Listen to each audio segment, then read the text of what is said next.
In this video, we will explore how the Green family makes decisions about food and physical activity. Carrie, her three children, Terry, Brock, and Collie, and her mother, Grandma Green, are influenced by many aspects of the world they live in. Let's start at the Green family home. Last week, Carrie attended the last class of a nutrition education series. After the series of classes, she had a better understanding of why it's important to plan and cook healthy meals, and she had more tools for doing so. Carrie also got a lot of tips on how to shop for healthy foods on a limited budget. Now, what happens when the happy, healthy Green family leaves their home? Their ability to make healthy choices is impacted by everything around them: the people they interact with, the places they eat, work, learn, shop, and play, and the policies and norms that influence it all. How do these settings where the Green family members spend their time affect their health?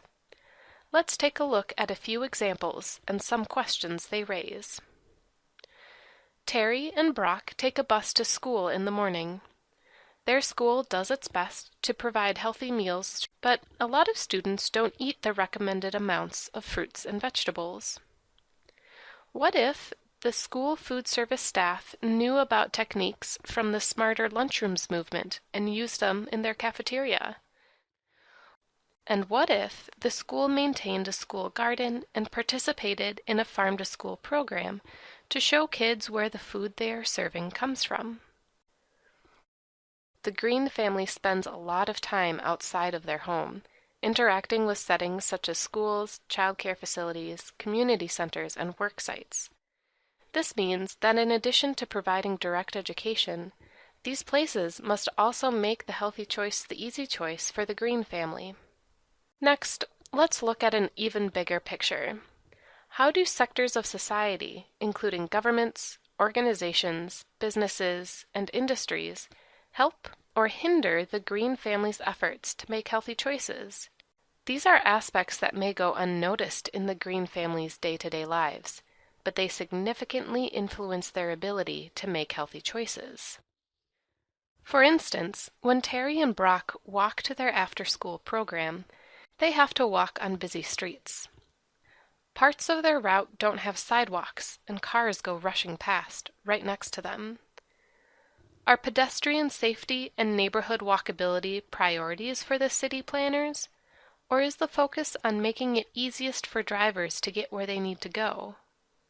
We just gave an example of a government policy that could promote physical activity by providing safe places to walk and bike.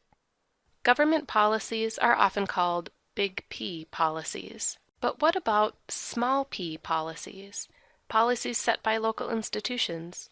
For instance, what policies, guidelines, or rules, if any, could schools, childcare facilities, community centers, and work sites set to help make the healthy choice the easy choice for the Green family?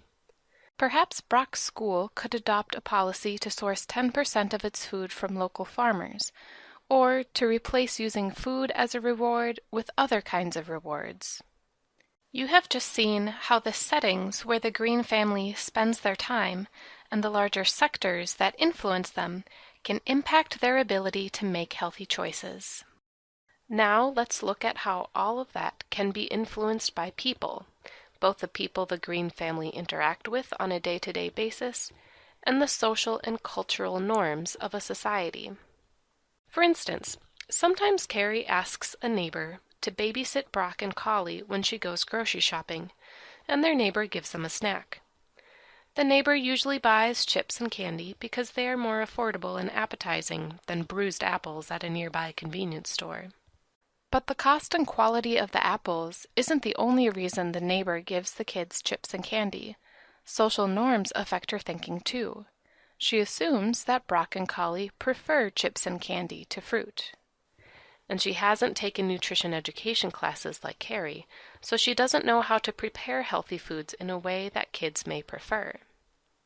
The Greens generally feel comfortable and at ease with their neighbors, friends, and family, but sometimes it feels a little uncomfortable to be the only family looking for healthy foods.